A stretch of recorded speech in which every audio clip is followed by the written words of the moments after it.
explicação da parousia do Senhor, o discurso de Marcos 13 chega ao seu ponto alto. O versículo 24 começa com uma conjunção adversativa. Mas, naqueles dias, depois daquela tribulação, ou seja, depois desses tempos precursores marcados por tantos eventos nefastos, haverá uma grande mudança. Essa conjunção aí adversativa mostra que a mudança é grande. E essa mudança é indicada através de elementos cósmicos. O sol escurecerá, a lua não dará sua claridade, as estrelas estarão caindo do céu e os poderes que estão nos céus serão abalados. São modos de falar para indicar uma manifestação poderosa e gloriosa de Deus, uma teofania. Verão o Filho do Homem vindo entre nuvens com grande poder e glória. Verão aí é a terceira pessoa do plural, ou seja, quem? Eles verão. Não são só os discípulos. Aí se abre a perspectiva para toda a humanidade.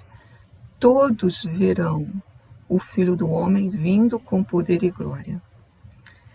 Essa frase é quase que literalmente tirada do livro de Daniel.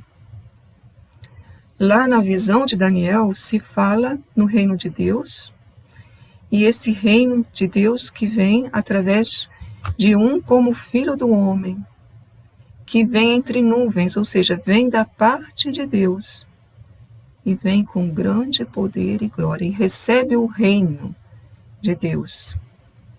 Mostra-se então aqui que a parousia do Senhor é a parousia do Filho do Homem, que é Jesus, que vem agora não mais na fraqueza de uma criança, mas vem para manifestar plenamente o poder de Deus sobre a história. Não se diz para quê. Se supõe que está implícito ali na próxima frase. Ele enviará os anjos, portanto, ele é Senhor dos anjos, ele tem poder de Deus, ele é o próprio Deus. E reunirá os seus eleitos, aqui a comunidade cristã, dos quatro ventos, da extremidade da terra à extremidade do céu. A ideia de que os eleitos estão dispersos pelo mundo pertence já ao mundo do Antigo Testamento, né? No Antigo Testamento já se fala do povo eleito disperso que será reunido no fim dos tempos. Aqui são os discípulos, ou seja, nós temos que essa vinda do Filho do Homem vai reunir todos os discípulos. Para quê? Para estarem com este Filho do Homem que vem com poder e glória. É o que se diz lá na primeira carta aos Tessalonicenses, capítulo 4, versículo 18. Na vinda do Filho do Homem, aqueles que participarão de forma abençoada desta vinda estarão para sempre com o Senhor. É o que está aqui subentendido. A descrição da parousia é feita sobre duas bases. O dia do Senhor, que é uma expressão veterotestamentária, e o culto aos reis do paganismo. Só que, transposto para Jesus, esse dia do Senhor se transforma no dia da parousia do Filho do Homem, ou seja, se especifica que o Senhor é Jesus, que veio, morreu, ressuscitou, ascendeu ao céu e agora volta para complementar, cumprir plenamente a obra que ele realizou. E o culto aos reis, que estava ligado à ideia de parousia, como nós vamos ver, é transformado não num culto a um rei qualquer, mas ao único rei, que indica então a soberania universal de Jesus Cristo. Aqui é um texto que fala sobre o dia do Senhor. Há vários textos no Antigo Testamento. O texto de Sofonias é talvez um dos mais expressivos. Uma voz.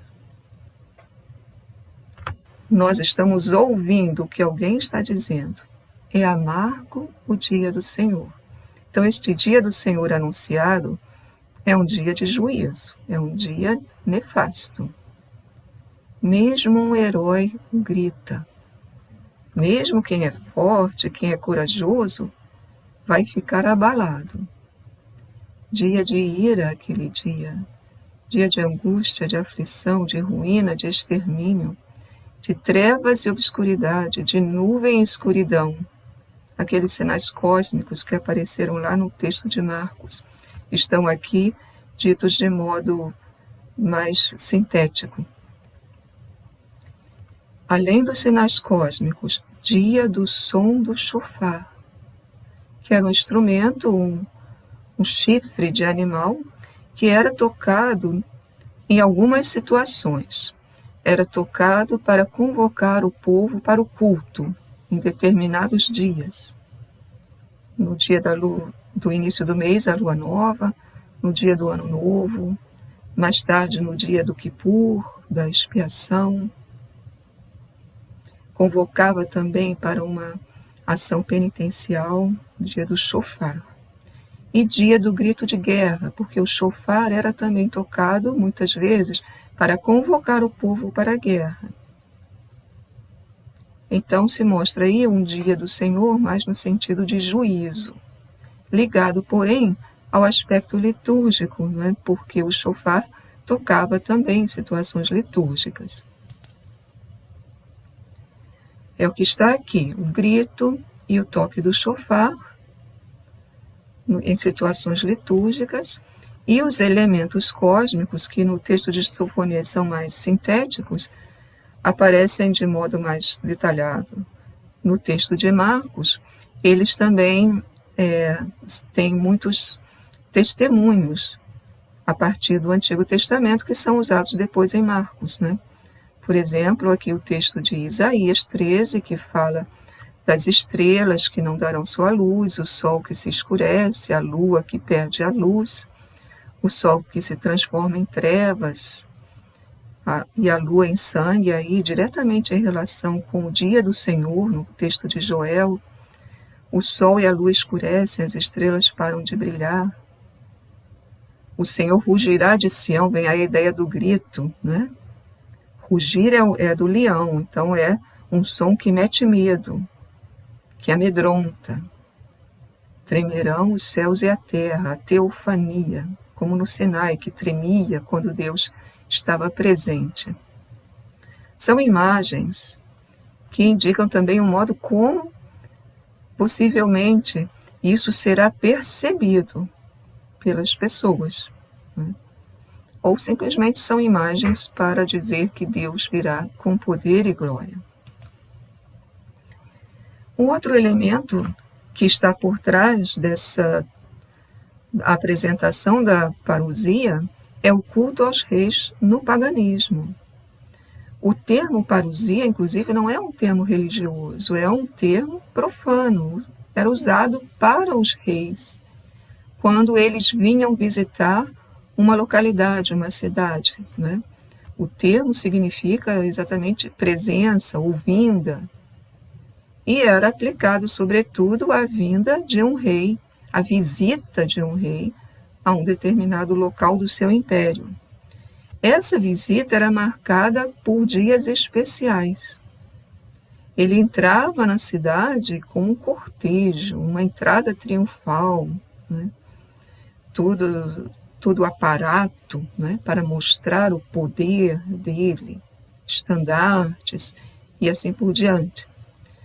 Havia ofertas da cidade ao rei que vinha visitar, coroas de ouro, presentes, né? A cidade, então, correspondia àquela vinda com ofertas. E os dias em que ele estava ali, presente na cidade, eram marcados por festividades. Havia jogos esportivos, não é, para celebrar aquela data, e também sacrifícios especiais nos dias em que o rei estava. Então nós vemos aqui também, mais através dessa ideia dos sacrifícios, a ideia da ligação da parousia com o culto. A parousia e o culto, como o dia do Senhor e o culto, têm algumas ligações. O rei, no paganismo, então, nesses dias, era venerado como se fosse um deus pagão. E ele, com a sua visita, com a sua presença, traria, não é, as bênçãos dos deuses para aquela cidade. E muitas vezes se fala que agora nós vamos começar uma época nova. Vejam como tudo isso foi usado pelos autores do Novo Testamento para falar da visita de Jesus, da parousia, mas com um sentido muito mais profundo. Se nós olharmos outros textos do Novo Testamento, vamos perceber que esses elementos aí, que aparecem relacionados ao dia do Senhor, não é? E também a parousia pagã, aparecem em muitas passagens. Por exemplo, na parábola das 10 virgens, o reino dos céus será semelhante a 10 virgens que, tomando as suas lâmpadas, saíram ao encontro do noivo. Pela meia-noite ouviu-se um grito. O noivo vem chegando, saiu ao seu encontro. Então nós temos a ideia da vinda, da chegada, portanto da parousia, da ida ao encontro, e isso é marcado por um grito. Não é simplesmente falar um baixinho, não, um grito. O grito lembra lá o dia do Senhor, que alguém grita e fala.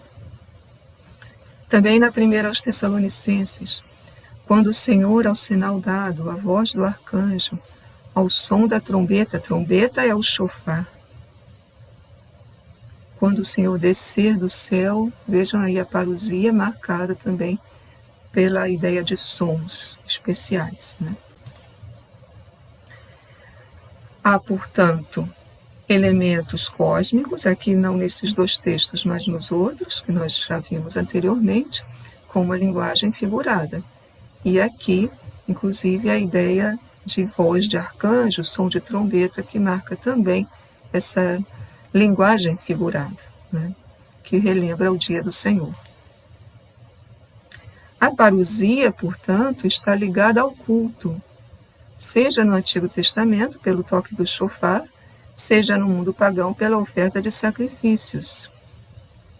Se nós olharmos agora para a parousia cristã, ou seja, a vinda de Jesus no fim dos tempos, nós vamos ver que alguns textos do Novo Testamento também fazem essa ligação.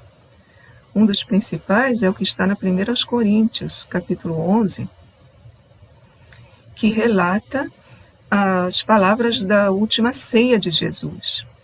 E São Paulo, depois desse relato, diz: todas as vezes que comeis desse pão e bebeis desse cálice, anunciais a morte do Senhor até que ele venha.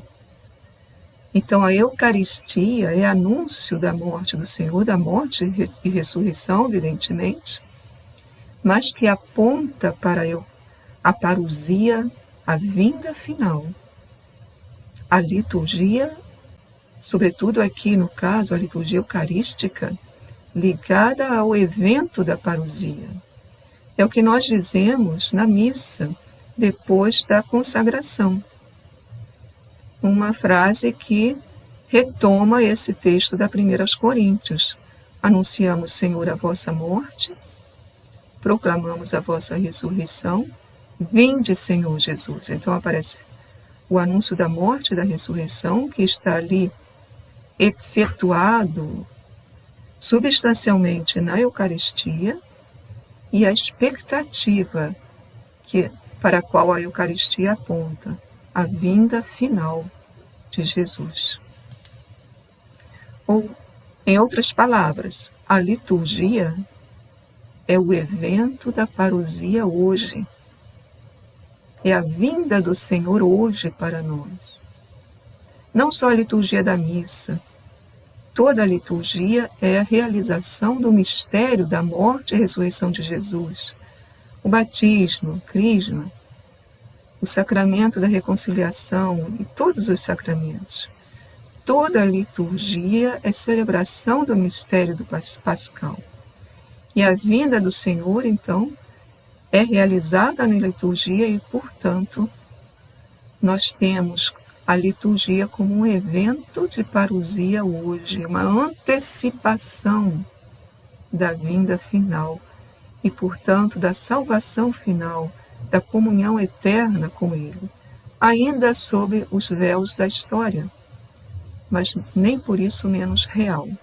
É a ideia da semente, que deve desabrochar, mas que já tem em si toda a força daquilo que em que ela vai se tornar. A parousia é a expressão definitiva do que é a liturgia, pois é a manifestação definitiva do mistério pascal. Então, é aquela dialética. A liturgia antecipa a parousia e a parousia expressa plenamente o que é a liturgia celebrada por nós hoje. Chegamos então já à parte final do discurso de Jesus, em Marcos 13, né, que é composta por 2 ensinamentos de Jesus, como 2 comparações, 2 ditos proverbiais, com exortações à vigilância. O primeiro dito proverbial está nos versículos 28 e 29 e mostra a necessidade de nós sabermos discernir os sinais. Aprendei, pois, da parábola da figueira. Quando seu ramo se torna tenro e suas folhas começam a brotar, sabeis que o verão está próximo. Da mesma forma, também vós, quando virdes estas coisas acontecerem, sabei que ele está próximo às portas. Que coisas são essas? Não é a parousia, porque diz, sabei que ele está próximo. Então, são aqueles sinais precursores. Ou seja, o discípulo deve ter discernimento, deve ser sábio, deve ser capaz de perceber os sinais da parousia. Como alguém que, quando observa um ramo e vê que as folhas começam a brotar, já sabe que depois vai vir o verão. Então, aqui nós temos o primeiro dito proverbial. Estar atento, aprender da parábola da figueira. Continua, em verdade vos digo que esta geração não passará até que tudo isso aconteça. Tudo isso o quê? Todos esses feitos anunciados antes, esses fatos de tribulação e a parousia que vai acontecer. Alguém vai dizer, mas a geração de Jesus passou e não aconteceu a parousia. Aqui nós temos um modo de falar muito típico da Bíblia, onde se marca um tempo não para indicar o tempo cronológico, mas para dizer que a coisa é certa, é garantida. Passará o céu e a terra, minhas palavras, porém, não passarão. Esta geração não passará até que tudo isso aconteça, significa, é garantido. A palavra de Jesus garante que isso que foi anunciado vai acontecer. Mais tarde, no versículo 32, Jesus mesmo vai dizer, ninguém sabe nem o dia nem a hora. Então, ele não está marcando um tempo cronológico. Ele só está dizendo que vai, com toda certeza, ter lugar aquilo que ele anunciou. Quando ele diz, passará o céu e a terra, minhas palavras, porém, não passarão, Jesus está dizendo que tudo é relativo. A única coisa que é absoluta é a palavra de Jesus. Tudo o mais vai passar. A palavra dele não. Por isso, o discípulo deve guardar na memória essas palavras. Deve estar atento aos sinais que Jesus anunciou, guardando aquilo que ele ensinou, porque realmente é garantido o que vai acontecer. Então é necessário saber discernir, e aí, fundamentado, baseado na palavra do Senhor. Aqui há uma citação do texto de Isaías 40, versículo 8, onde Isaías diz: seca a erva, passa a flor, mas a palavra do nosso Deus permanece para sempre. Essa palavra do nosso Deus é a palavra de Jesus. No versículo 32, se diz que realmente aquela indicação cronológica não era para ser entendida cronologicamente. Porque Jesus fala, daquele dia e da hora ninguém sabe. Só o Pai. Há aqui uma gradação ascendente. Nem os anjos, nem o Filho, só o Pai. Alguém vai dizer, bom, o Filho é maior do que os anjos. Então, os anjos estão aqui, o Filho está acima. Mas o Filho é menor do que o Pai? Não, o Filho é igual ao Pai. Por que então o Filho está embaixo, digamos assim, né, nessa gradação ascendente?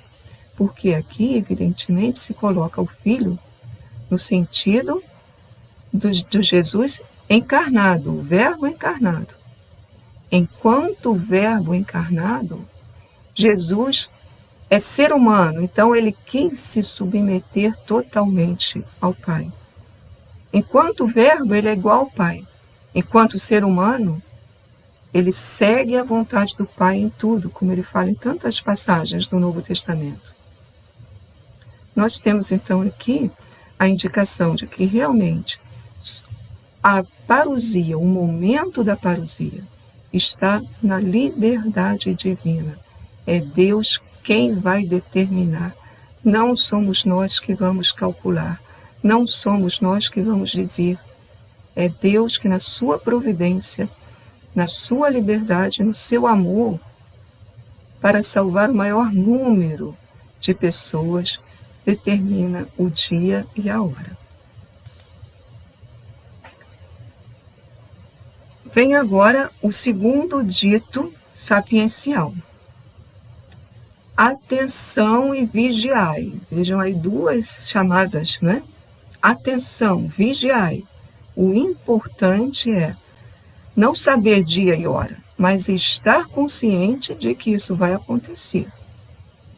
Atenção, vigiai, pois não sabeis quando será o momento. E aí Jesus conta essa pequena parábola. Será como um homem que partiu de viagem. Deixou sua casa, deu autoridade a seus servos, distribuiu a cada um sua responsabilidade e ao porteiro ordenou que vigiasse. Esse homem que partiu de viagem é Jesus, morto, ressuscitado, que sobe ao céu e deixa a sua casa, digamos assim, mas dá a cada um de nós uma responsabilidade. Ao porteiro, a alguns, há uma função especial de vigiar a porta, não é? Estar atento para chamar a atenção. Olhem os sinais, olhem o que Jesus falou. Mas essa responsabilidade de vigiar não diz respeito só ao porteiro, diz respeito a todos, porque Jesus distribui a cada um a sua responsabilidade. E antes diz, atenção, vigiai, pois não sabeis, ele se refere a todos. E a parábola continua, vigiai, portanto, todos, embora o porteiro tenha uma função específica, porque não sabeis quando o Senhor da casa voltará. Quem vigia, vigia porque sabe que o dono da casa vai voltar, mas não sabe quando. Se soubesse quando, colocaria o relógio, digamos assim, não é? Não precisaria ficar vigiando. Mas como Deus é livre de manifestar o seu poder quando Ele deseja, a nós cabe essa vigilância. E Marcos usa aqui a maneira de dividir a noite, que era própria dos romanos, em 4 vigílias. À tarde seria o início da noite, a partir de 6 horas, né? À meia-noite, ao canto do galo ou de manhã.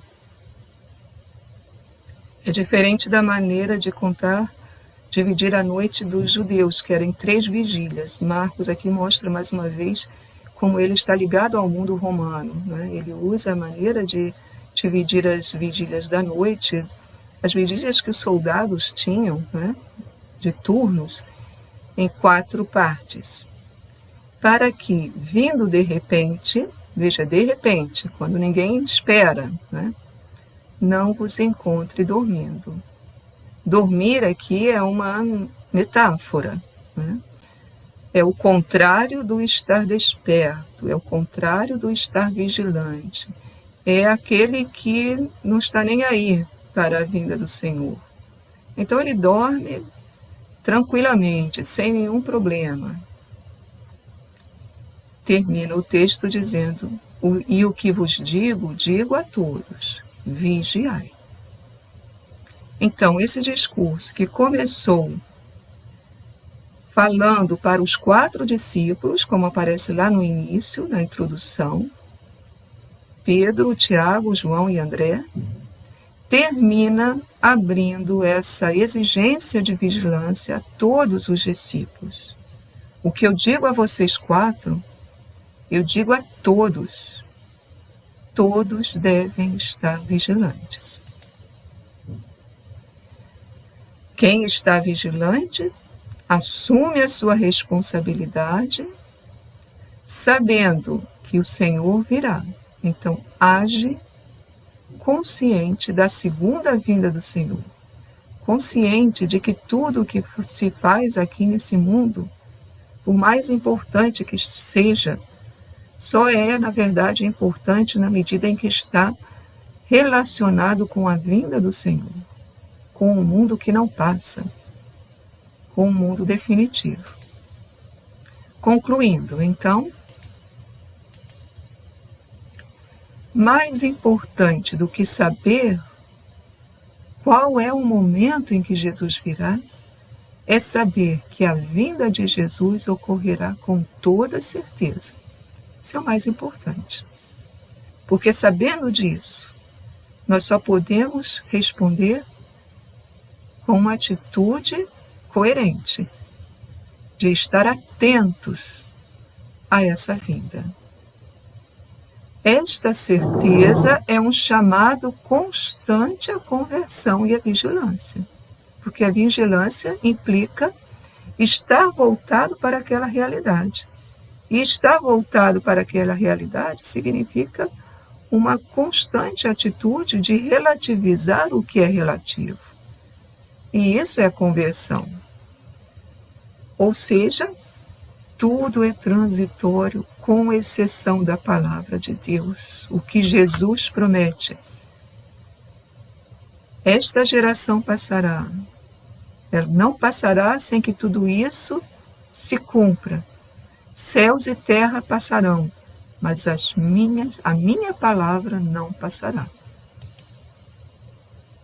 A parousia de Jesus, portanto, é algo que ultrapassa a história, no sentido que ela vai finalizar a história e vai iniciar uma nova época, mas ela diz respeito à história, porque vai levar essa história à sua consumação.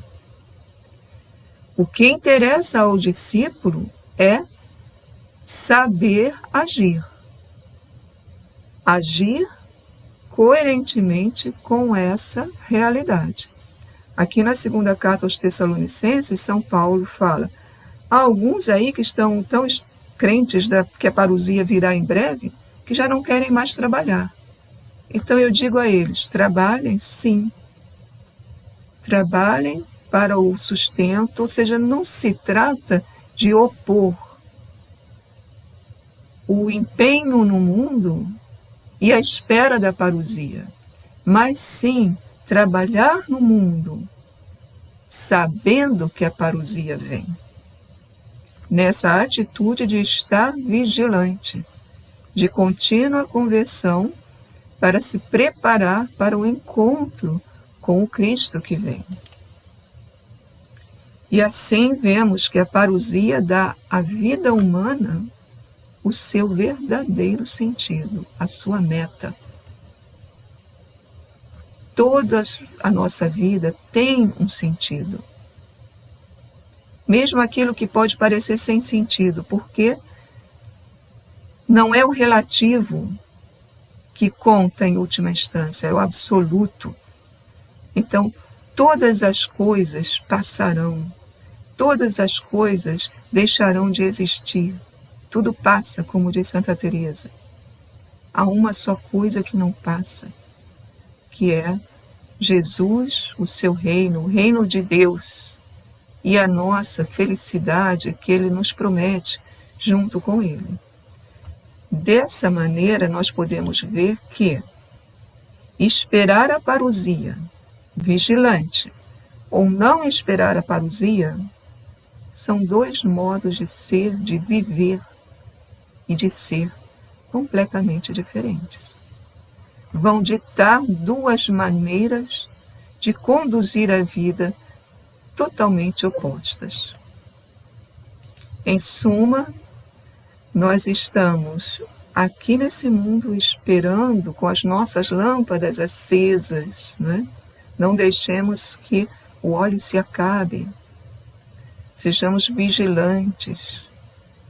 Saibamos discernir os sinais precursores, saibamos ver a figueira e ver os sinais que o verão está próximo.